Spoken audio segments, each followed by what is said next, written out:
All right, so the sun in the sixth house. So the sun in the sixth house person thrives off the ability to accomplish tasks, get things done. It is an earth house, right?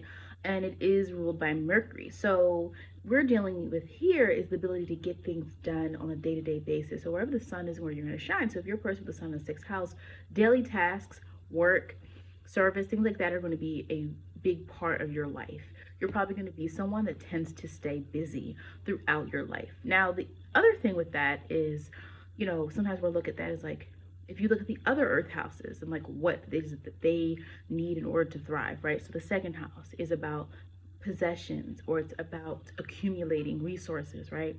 The 10th house is about achievement, right? And career. So the sixth house is also about that, stability, right? But in this case, we're dealing with day to day. So if your sun is in the sixth house, most likely you're someone who, at some point in your life, you are going to be of service to other people. So you might even end up in service fields, jobs that relate to you having to help others.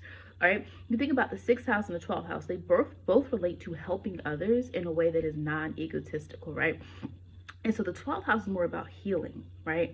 The sixth house is about the literal. It is about the day to day. It is about what we experience in our everyday life, right? And so sometimes sun and sixth house people can tend to overwork themselves. And that can be the case in any, almost any planet in the sixth house can sometimes deal with overworking oneself, right? If people aren't too careful, especially like Pluto in the sixth house being obsessive over work, right? Mars can overextend itself, thinking it can accomplish everything, right? Saturn might be someone in sixth house who has to work really hard to just get the bare basics, right?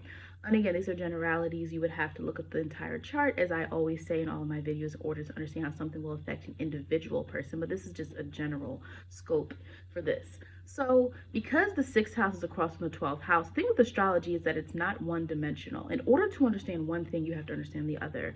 And so the sixth house is across from the 12th house, right?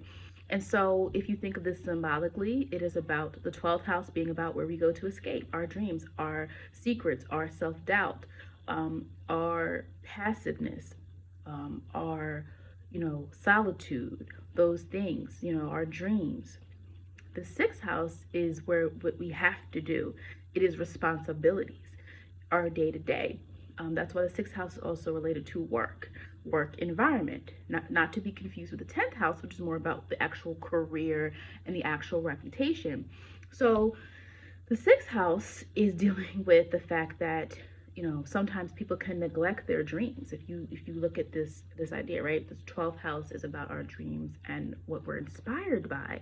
But if we have our sun in the sixth house, sometimes we spend so much time working or so much time being of service to others, even in non work related situations.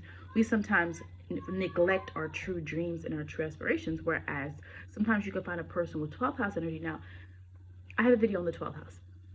It can be a self-imposed prison. So 12th house is also related to institutions, right? And so symbolically, 12th house can relate to prison, right?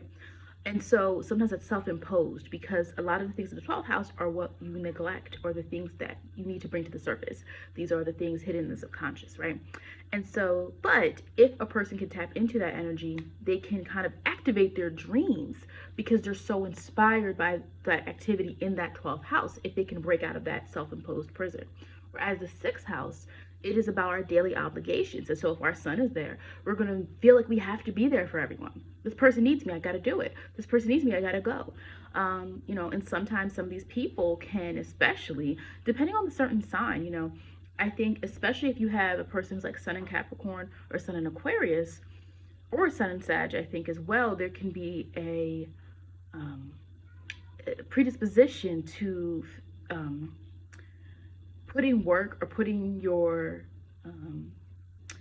passion or whatever you're working towards, not always on purpose, but you could put that above your family, or your family can feel that way. Like, my parent was always at work, or they were always doing this thing for other people, not me. Like, sometimes people can perceive it that way. Again, everything is about perception, right? Like, everyone's point of view on something is different depending on what they experience within that situation, but that is a possibility, right? And so the sun of sixth house person, though, can be known. What's going to help, though, is they're going to be known for being someone that is reliable, having a good reputation when it comes to doing what you say you're going to do. People most likely will not view you as finicky or fickle or flighty. Now, even signs that are associated with not being grounded, because there are some signs that are not linked to stability, right? That doesn't mean people can't be stable if they have these signs, but it means that this sign itself, the symbolism of it, the energy of it is about freedom. So, Sag, Gemini, Aquarius, Libra, I'm trying to think of who else. Pisces, like, they're not known for stability. Now, Libra probably a little bit more than the other ones just because of that duality, but they're not known for, like, but Libra needs freedom, right?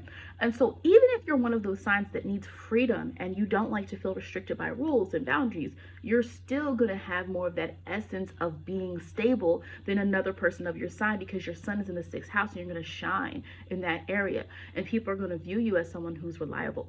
In the work environment, you're probably going to be perceived. Remember, sixth house is work environment, right? It can tell us a lot about what we end up doing on a day-to-day, as opposed to 10th house, which is more big picture, right? Sixth house is bigger, it's little picture, right? It's a little picture about, like, what does our day-to-day life look like? What are the environments that we're in? So if you're talking about work, for the most part, like, the sun in that house is going to be someone who's typically seen as someone that is good at what they do. Typically the sun in the sixth house person is perceived as someone who kind of represents the essence of whatever job or field they tend to go in.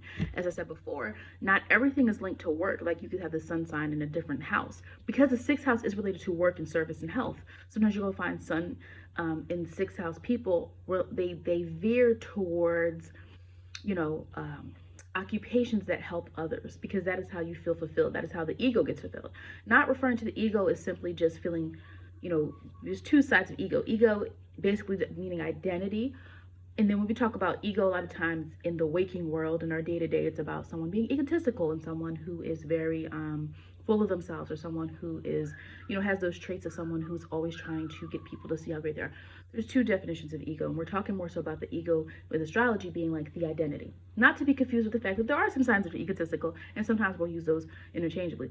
But the sixth house, what you're dealing with is your ego is fulfilled by helping others, whereas some signs might not want to do that. They're more individualistic, right? If a person has a sun in the first house, their pursuits are more about what they personally want, what they personally want to project to the world. Whereas the sixth house, we start to see how we care for others in the world, right? Up until the sixth house, there's not a, you know what I mean? There's not a lot of, it's more about, insular,